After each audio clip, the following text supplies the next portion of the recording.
In today's video, I'm going to teach you to be able to Google Gemini gets file uploads and analysis for free users. If you've wanted an easy way to have an AI read, summarize, and analyze your files without paying for an upgrade, this walkthrough is for you. We'll move step by step so you can start using file uploads with Gemini right away, and I'll share a few tips to make your prompts clearer and your results more useful. First, open your Gemini account. You can do this in your browser or in the app.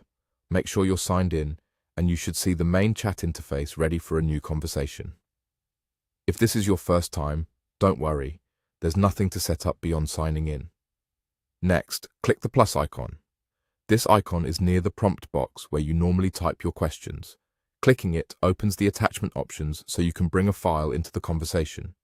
Think of it as telling Gemini, here's the document, image, or dataset I want you to look at.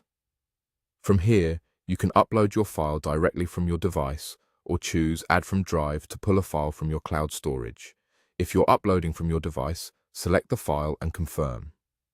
If you're adding from Drive, locate the file you want, select it, and give Gemini permission to access it for this task. Once the file is attached, you'll see it appear above the prompt box, confirming it's ready. Now you can enter your prompts regarding that file. Be specific about what you need. For a document, you might say, summarize the key points, list action items, or compare sections and highlight differences.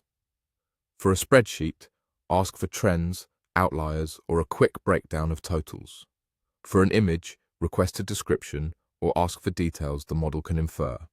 The clearer your instruction, the more accurate and focused the response will be.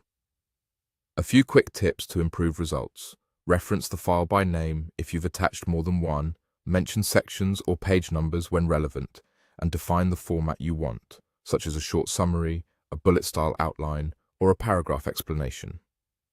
Keep in mind that larger files can take a moment to process, and free accounts may have limits on size or the number of uploads. Avoid uploading sensitive personal or confidential information. That's it. Open your Gemini account, click the plus icon, upload your file or add it from Drive, and then ask your questions directly about that file. With just these steps, you can analyze documents, data, and images quickly, completely free.